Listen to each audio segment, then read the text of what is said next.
तुम्हारे कान सह नहीं पाएंगे, खून निकल जाएगा। लेकिन हमारे बाप ने आज तक खरीद कर 12 गाड़ियां हमको दी, 4 व्हीलर। नहीं तो जाकर पता कर लो, एड्रेस बता देता हूँ। LIG 9 AP कॉलोनी गया। गांव का बता देता हूँ, राज खरसा में हंदिया थाना है और जिला गया है, जिला अरवल है। 2 जगह घर है हमारा। और जाकर पता करो कि मेरे बाप ने 12 गाड़ियां खरीद कर हमको दी। तुम्हारे बाप की औकात नहीं होगी गाड़ी देने की। तुम दूसरा बाप बनाया है प्रशांत किशोर को, और वो 30,000 रुपये महीना देता होगा तुमको, तब तुम मोटरसाइकिल में तेल भरवाता होगा। पहला सवाल, प्रशांत किशोर जी ने जब पदयात्रा शुरू की तो उन्होंने सैकड़ों बार ये बातें कही कि मैं पहले दूसरी पार्टियों को या दूसरे लोगों को सलाह दिया करता था, अब सलाह देने का काम हमने बंद कर दिया है और अपनी पार्टी बना लिया है और बिहार के लोगों की भलाई के लिए काम कर रहा हूं। जब से ये पदयात्रा शुरू की है, 3 साल पहले से। और अभी परसों के प्रेस कॉन्फ्रेंस में इन्होंने कहा कि पहले मैं फ्री में काम करता था।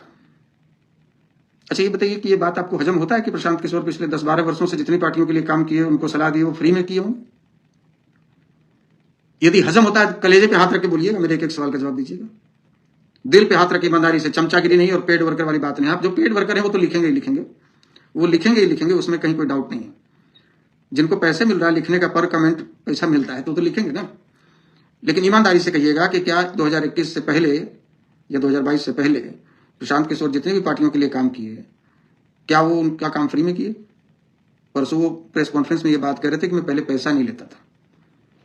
और उसके बाद बोले कि पिछले 3 वर्षों में जब बिहार में पदयात्रा शुरू की तो हमने जब सलाह दिया तो उसके लिए हमने 240 या 47 पता नहीं कितना करोड़ रुपया लिया।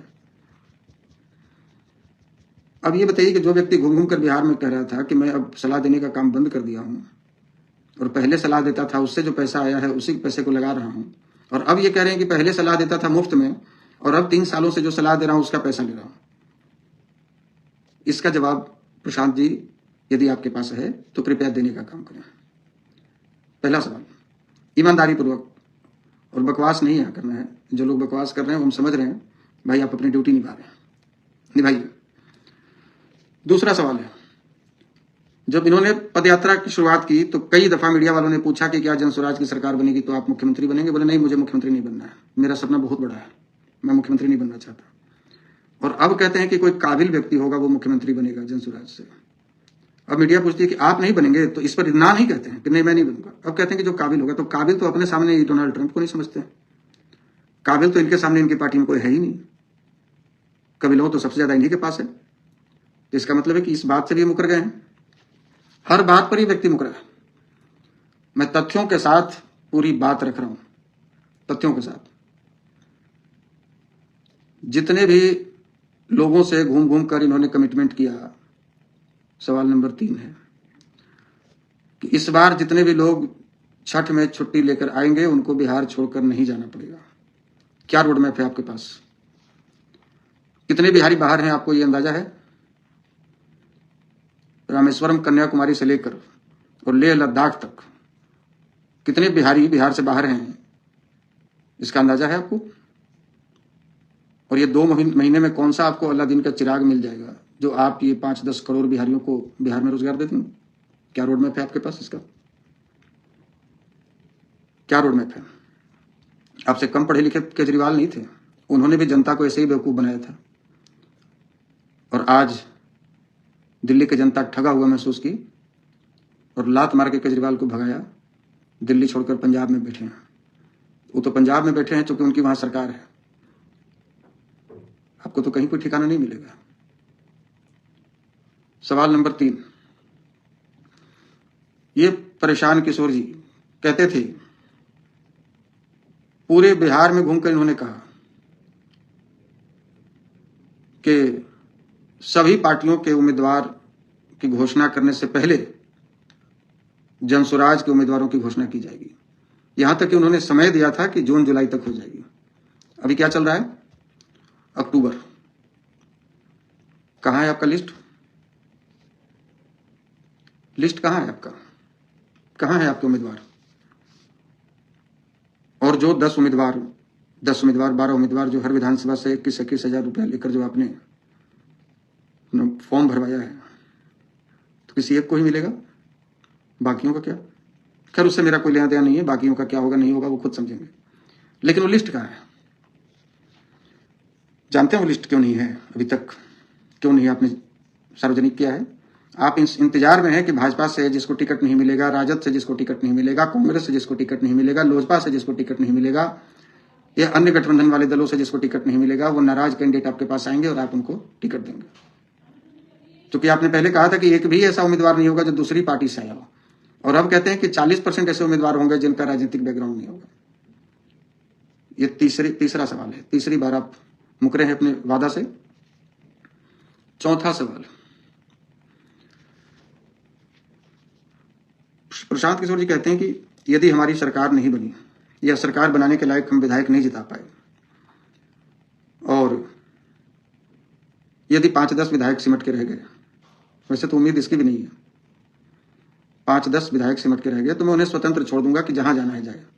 अब बिहार के वोटर तय करें कि वो किसको वोट दे रहे हैं। क्या आप मानते हैं? दिल पे हाथ रख के बोलिए, क्या प्रशांत किशोर इस बार सरकार बना रहे हैं? और यदि नहीं बना रहे तो आपके वोट से फायदा किसको होगा? प्रशांत किशोर को वोट देने से फायदा किसको होगा? और ठीक है, फायदा नुकसान बाद की बात है। पहले ये बताइए कि जो मान ली ठीक है 2-4-5 उम्मीदवार यदि जीत भी गए, वैसे तो उम्मीद नहीं है, लेकिन जीत भी अगर गए, तो क्या गारंटी है कि वो राजद के समर्थन में नहीं जाएंगे, या भाजपा के समर्थन में नहीं जाएंगे, या किसी और के समर्थन में नहीं जाएंगे? तब तो फिर आप ठगा हुआ महसूस करेंगे कि नहीं करेंगे? यहां बकवास मत करो, पेट भर करो। मुझे पता है तुम अपना काम कर रहे हो। जवाब दो। और तुम्हारे पास यदि जवाब नहीं है तो अपने आका को बोलो जवाब देने के लिए। सवाल करने का बहुत शौक है ना उस व्यक्ति को। सवाल करेंगे, और सवाल तो ऐसा होगा, पसीना छूटेगा, पसीना छूटेगा। वो दूसरों का पोल खोलते हैं ना, हमारा बोलो पोल खोलने के लिए। हम कहां घोटाला किए हैं बोलो पोल खोलने के लिए, कहां हमने ब्लैक मनी अर्जित किया है बताओ। मैं खुला चैलेंज देता हूं प्रशांत किशोर को, चैलेंज है, निकालो मेरा इतिहास कुंडली निकालो, और तुम्हारा भी इतिहास निकलेगा, चिंता मत करो, तुम्हारा भी इतिहास निकल रहा है। पहले इन सवालों का जवाब दो, ये जो सवाल कर रहे हैं। 5वां सवाल, ये प्रशांत किशोर कहते हैं, पहले पूरे बिहार में घूमकर इन्होंने कहा कि हम कभी जाति धर्म की राजनीति नहीं करेंगे, हमें किसी धर्म से मतलब नहीं, किसी जाति से मतलब नहीं। फिर यह फ्रॉड व्यक्ति क्यों बोलता है कि जहां जहां से राजद मुस्लिम उम्मीदवार देगी, हम जनसुराज वहां से मुस्लिम उम्मीदवार नहीं उतारेगी? इसका मतलब आप राजद की बी टीम के रूप में काम कर रहे हैं। इसका मतलब आप एक धर्म विशेष के लोगों को लाभ पहुंचाना चाह रहे हैं। यह स्पष्ट है या नहीं है? अरे बोलो चमचों, बोलो, जो यहां बकवास कर रहे हो बोलो, यह स्पष्ट है कि नहीं है? और यह बात प्रशांत किशोर बोले है कि नहीं बोले?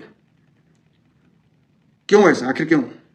जहां राजद मुस्लिम उम्मीदवार देगी, किशनगंज में, अररिया में, कटिहार में, या मुस्लिम बाहुल इलाकों में, वहां किसको देंगे टिकट है? और यदि नहीं देंगे तो इसका मतलब है कि ये बी टीम के रूप में काम कर रहे हैं राजद का, राजद को लाभ पहुंचाना चाहते हैं। इसका भी जवाब चाहिए। ये सवाल नंबर 5 है, लिखते जाइए। सवाल नंबर 6, ये प्रशांत किशोर कहते हैं कि हम जेडीयू से अलग हुए सीए एनआरसी के मामले को लेकर, मुद्दे पर। क्या वो मुद्दा गलत है? क्या ये जो सीए एनआरसी कानून लाया गया एनडीए की तरफ से, क्या ये गलत है? क्या प्रशांत किशोर चाहते हैं कि बाहरी घुसपैठिए आकर इस देश में नागरिकता लें, बांग्लादेशी लोग आए इस देश में नागरिकता लें, वोटर कार्ड बनाए, आधार कार्ड बनाए, और यहां वोट देकर सरकार बनाए? इसका मतलब आप उसके पक्ष में हैं। और सिटीजन अमेंडमेंट एक्ट, दूसरे देशों में जो हमारे हिंदुओं पर अत्याचार हो रहा है, और वो यदि इस देश में आना चाहते हैं शरणार्थी बनकर, तो क्या उनको शरण नहीं देना चाहिए? और देश विरोधी लोग यदि इस देश में आकर वोटर कार्ड बनवाएं तो उनका संरक्षण करना चाहिए, और ये महाशय उनके पक्ष में है। तो जितने भी लोग कमेंट कर रहे हैं, कमेंट बाद में कर लेना दोस्त, पहले सुन लो। ये सवाल सबों को जानना बेहद जरूरी है कि क्या ये जायज है, क्या ये जायज है? और यदि जायज नहीं है तो फिर क्यों समर्थन किया जाए? दीपक सिंह जी, पहले मैंने कहा कि एक बार सवाल सुन लीजिए, इतना बेचैन काहे हैं? आप कह रहे हैं कि समाज के मीटिंग में तेजस्वी को क्यों बुलाया गया और किसने बुलाया? हमने बुलाया था माफी मंगवाने के लिए, और कुछ सुनना है? और जिसको आप नेता मानते हैं उनकी औकात है कि माफी मंगवा देंगे? औकात है तो जरा एक बार माफी मंगवा के दिखाइए। बहुत ब्राह्मणों पर अत्याचार किए हैं लोग, बहुत भूमिहार राजपूतों पर अत्याचार किए हैं राजद के गुंडे, एक बार माफी मंगवा दीजिए। औकात नहीं है तो चुपचाप सुनिए जो बोल रहे हैं, जवाब नहीं है तो चुपचाप सुनिए। मुरारी मिश्रा जी, कमरे मिश्रा जी, सबसे ज्यादा डंडा आप ही लोग को होता है। बाभन लड़ाई लड़ा है अपना, ठीक ना? जाति के नाम पर सपोर्ट कर रहे हैं, कल भागेंगे विदेश। जब बांस होगा तो दौड़ लाइएगा हम ही लोग के पास, याद रखिए। कमेंट तो पता है कि 3,000 जब पेड वर्कर बैठे हुए तो कमेंट करने वालों की कमी है? कमेंट करने वालों की कमी है। सुधर जाइएगा, थोड़ा इंतजार कीजिए, करिए जिंदाबाद। जिसके लिए काम कर रहे हैं समझ में आ जाएगा आपको। सवाल नंबर 7, ये कहते हैं कि हमने 98 करोड़ रुपया दान दिया पिछले 3 वर्षों में, जो कमाई हुई वो जन स्वराज उर्फ धन स्वराज पार्टी को। इनका अकाउंट स्टेटमेंट निकाला गया है, उसमें कोई इसका जिक्र नहीं है। तो ये फ्रॉड क्यों और किससे? किससे फ्रॉड और क्यों? सवाल नंबर 8, ये दूसरों को कहते हैं कि उम्र चोरी की है, और शर्म नहीं आता इस व्यक्ति को कि जिस समय ये प्रेस कॉन्फ्रेंस करके ये बगल में बैठा के राष्ट्रीय अध्यक्ष को कह रहे थे कि दूसरे लोग उम्र चोरी किए हैं, इनके बगल में जो राष्ट्रीय अध्यक्ष बैठे हुए थे वो 13 साल की उम्र चोरी की है। उन पर क्या कार्रवाई कर रहे हैं? क्या पार्टी उनको निष्कासित कर रही है? क्या गलत एफिडेविट देने के लिए उन पर एफआईआर करवाया जा रहा है? क्या उनको जेल भेजा जाएगा? भेजा जाएगा? अरे तो पहले अपन छेद भरिए ना, दूसरे का काहे भरने में लगे हुए हैं? दूसरा के छेद झांक रहे हैं, अपन छेदवा देखे हैं क्या हुआ है? ये व्यक्ति बात करता है विचारधारा के, जो टीएमसी के लिए काम कर चुका है व्यक्ति, जो स्टैलिन के लिए काम करता है, जो रोज हिंदुओं को गाली देता है, जो रोज बिहारियों को कहता है कि बिहारी का डीएनए हमारे डीएनए से खराब है। ये उस व्यक्ति के लिए पैसे के लिए काम किया है जो इस देश से हिंदुओं को मिटाने की बात करती है ममता बनर्जी। ये उसके साथ भी काम किया व्यक्ति पैसा के लिए, और ये विचारधारा वाली बात करता है व्यक्ति। सवाल नंबर 9, नोट करते जाओ, जवाब दो। जवाब, फालतू का कमेंट नहीं, जवाब दो। जवाब दो, और तुमसे नहीं जवाब जुट पा रहा है तो अपने बॉस को बोलना। सवाल करेंगे और जवाब भी मांगेंगे। सवाल करेंगे और जवाब भी मांगेंगे। इनके ये जब एलसीटी घाट पे धरना पे बैठे हुए थे, गौर से सुनिएगा, ये एलसीटी घाट पर जब धरना पर बैठे हुए थे, जब लाठी खाने की बारी आई तो जब भाग गए थे कंबल लेके, उसके बाद बड़ी थूथू हुई तो ये धरना पे जाके बैठ गए एलसीटी घाट पे। बेगूसराय का एक लड़का, इनका समर्थक, इनकी पार्टी का कार्यकर्ता, उसी धरना में शामिल होने आया था। पूरा डिटेल है हमारे पास, कल ही उसके परिवार से बात हुई है, माँ से और पिताजी से। ध्यान से सुनिएगा, कितना बड़ा झूठा ही आदमी है, जो अपने कार्यकर्ता का नहीं वो बिहार का होगा। वो लड़का गंगा नदी में डूबकर मर गया। इनके धरना के दौरान ही पता नहीं बाथरूम करने गया या क्या गया, हाथ मुंह धोने गया, फिसल के गिर गया, मर गया। 4 दिनों तक उसके परिजन ढूंढते रहे और इनके पास चक्कर लगाते रहे, लेकिन ये व्यक्ति स्वीकार नहीं किया कि वो हमारा कार्यकर्ता है और हमारी धरना में आया था। बाद में उनके परिजनों ने जब हंगामा शुरू किया, जब आरोप लगाना शुरू किया, तब इन्होंने स्वीकार किया कि हाँ वो हमारा कार्यकर्ता था। और उसकी जब बॉडी मिली 4 दिनों के बाद, तो स्वीकार की कि हमारा कार्यकर्ता है, और मुआवजे के रूप में 8 लाख रुपया उनके परिजनों को देने की बात इन्होंने की। एलसीटी घाट पर धरना कब दिया जा रहा था? कितने महीने बीत गए? साल बीत गए होंगे। 8 आना भी उस परिवार को अभी तक नहीं मिला है। जो व्यक्ति अपने कार्यकर्ता के मरने के बाद भी उसके परिजनों से झूठा वादा कर सकता है, वो बिहार के लोगों से कितना सच्चा वादा कर रहा होगा? ये सोचने वाली बात। अरे भैया, ये जो लोग कहते हैं ना कि आप अपना टिकट के लिए लगे हैं, टिकट उकट जाए भाड़ में। सुन लो, टिकट की राजनीति करनी होती ना तो पिछले 10 साल में बहुत ऑफर मिले, और बहुत लोग इसमें देख रहे होंगे लाइव और जानते भी होंगे, हकीकत जानते होंगे, सच्चाई जानते होंगे कि पार्टियों ने बुला बुला कर ऑफर दिया। ये सवाल नंबर 9 है कि उस कार्यकर्ता का क्या हुआ उस परिजनों का हाल आपने क्यों नहीं लिया, और उनसे किया गया वादा आपने पूरा क्यों नहीं किया। बहुत जल्द वो परिजन अभी कैमरे पर आएंगे मीडिया में और अपनी बात रखेंगे, अपनी व्यथा सुनाएंगे। आज भी उस परिजनों का रो रो कर बहुत बुरा हाल है। आप आंसू पोंछने तक नहीं गए उस परिवार का। आप ही का कार्यकर्ता था और आपके साथ धरना पर बैठा हुआ था। कार्यकर्ता जो आपके साथ अपना सब कुछ छोड़कर धरना पर बैठा, वो मर जाने के बाद उस परिवार का आंसू पोंछने नहीं गया, ये व्यक्ति बिहार का क्या भला करेगा। सवाल नंबर 10, और ये अहम सवाल है। यह सवाल है प्रशांत किशोर का घमंड और तरीका बात करने का। ये अपने से पिता से दोगुना उम्र के लोगों को भी तुम तड़ाक करते हैं। ये IAS IPS को भी तुम तड़ाक करते हैं। ये इनका संस्कार है, और इसीलिए इनके लोग जो कमेंट में जो गालियां देते हैं ना, ये गाली दे रहे हैं लोग, देखिएगा कमेंट पढ़िएगा, ये सब इनके पेड वर्कर हैं। यही ट्रेनिंग मिलती है उनको। ये बिहार बदलने आए हैं। 1000 करोड़ से ऊपर रुपया खर्चा कर दिए अपना चेहरा चमकाने में और नाम बनाने में। 1000 में कितने स्कूल खुल जाते? 1000 करोड़ में? ये तो मिनिमम अमाउंट बता रहा हूं। कितने स्कूल खुल जाते? कितने पईन और आहार का उड़ाही हो जाता है? कितने गरीबों की झोपड़ी बन जाती? कितने लोगों का पेट भरता? एक भी जन कल्याण वाली बात आज तक आपने की हो, जन कल्याण से जुड़ा हुआ काम, तो प्रशांत किशोर जी गिनाइए।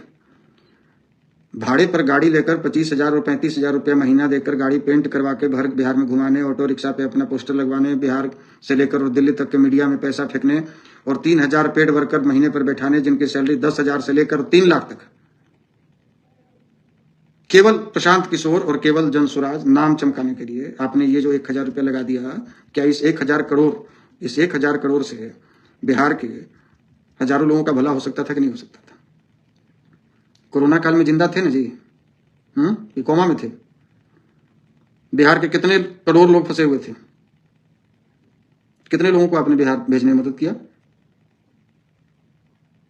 उस समय बिहार की दुर्गति आपको याद नहीं आई थी? कितने लोगों को घरों में राशन पहुंचाया था? और ये जो कमेंट कर रहे हैं ना पेड वर्कर, सुनो, बिहार से लेकर दिल्ली तक आशुतोष कुमार बिना जाति पूछे लोगों की मदद किया था।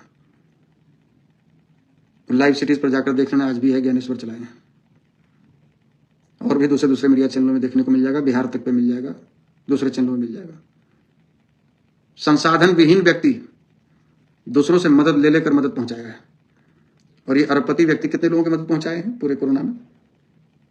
2-4 घरों में राशन पहुंचाए, 2-4 लोगों को की व्यवस्था की है। सोनू सूद बिहार के नहीं है ना, परसों में मिला था उनसे मुंबई में। 7 लाख लोगों को बिहार पहुंचाने में उन्होंने मदद की है, 7 लाख लोगों को।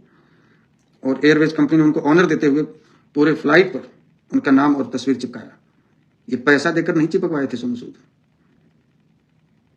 ये दिल से किया हुआ सम्मान था लोगों का उनके प्रति। और ये जो पैसा दे देकर ये जो C वोटर और D वोटर जो करवा रहे हैं ना, इंग्लैंड में बैठ के लोग जो वोटिंग कर रहे हैं, वो बुथवा पर वोट देने नहीं जाएंगे इनको।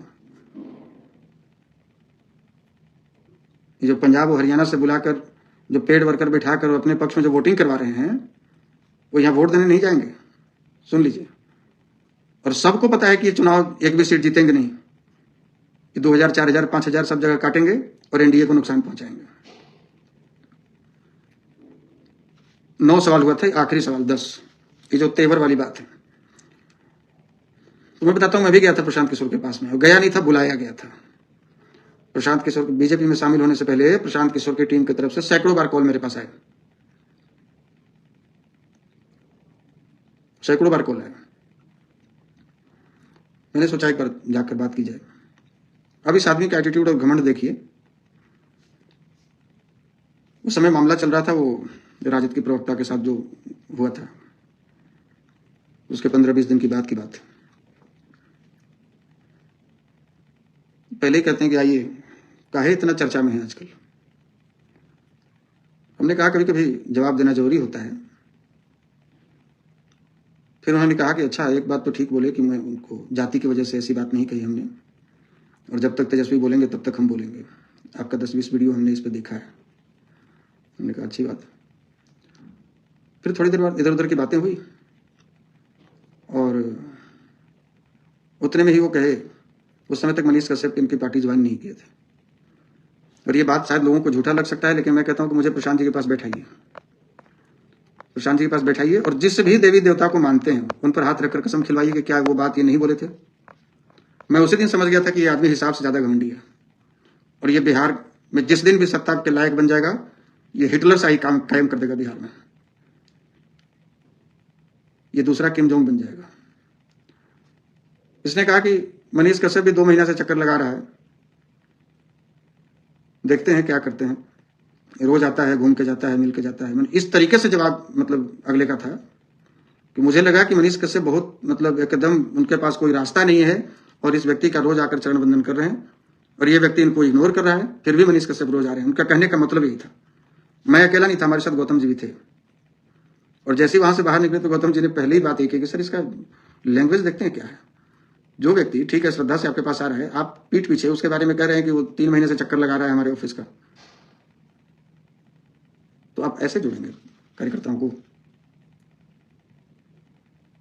आप क्या साबित करना चाहते थे? कल के डेट में हम भी आपके साथ जुड़ते तो हमारे बाद भी जो लोग आते उनको भी आप यही कहते कि वो चक्कर लगा रहा था हमारे पास में। हमने उसी दिन ठान लिया था कि इस व्यक्ति के साथ जीवन में नहीं जाना है। प्रतिष्ठा सम्मान से बड़ा कुछ भी नहीं होता है, और आपका भविष्य भी दिख रहा है। दिया बुझने से पहले फड़फड़ाता है, वही फड़फड़ा रहे हैं आप। ये सवाल नंबर 10 है कि क्या इस अहंकार के साथ में बिहार के लोगों को आप जोड़ पाएंगे, और बिहार के लोग अपने स्वाभिमान की रक्षा आपके साथ कर पाएंगे? और ये जो अभी आप पीसी करके ये जो पोल खोल रहे हैं आपके हिसाब से,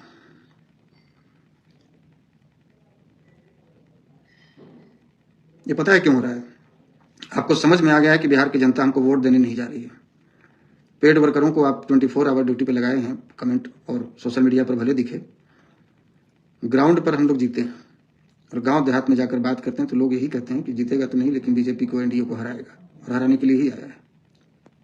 इस व्यक्ति की वजह से राजद की सरकार बन सकती है, फिर से जंगल राज आ सकता है।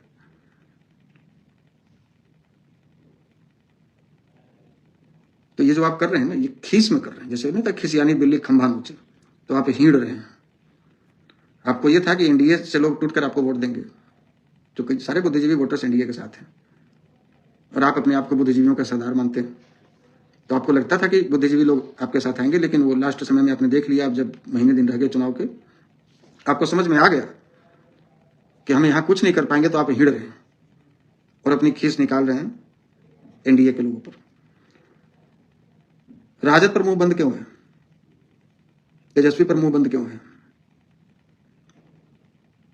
क्या कारण है? क्या आप उनकी भी टीम है? क्या आप उनका सहयोग कर रहे हैं?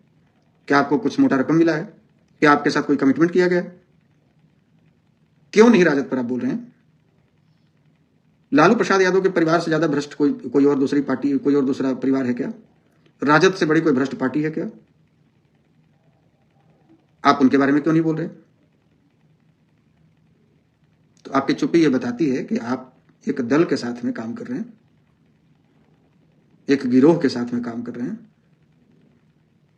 और बिहार की जनता को बेवकूफ बनाने का प्रयास कर रहे हैं।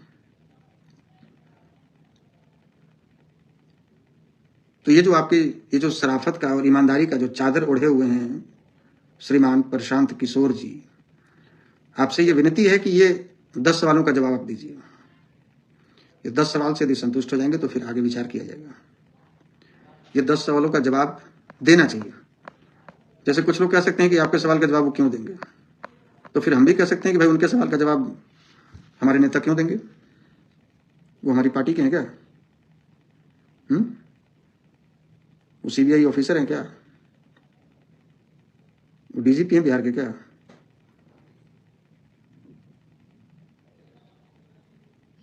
तो भाई जी बात यह है कि आप इन सवालों का जवाब दे दीजिए।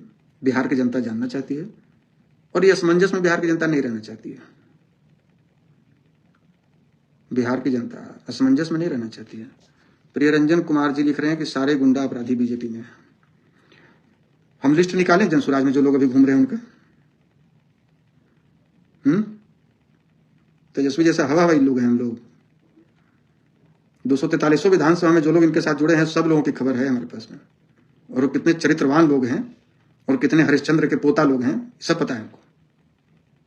लिस्ट आज के डेट में निकाल दिया जाए तो जनसुराज से ज्यादा अपराधी और गुंडा तो राजद में भी नहीं होगा। और ये शराफत का चोला उड़े हुए।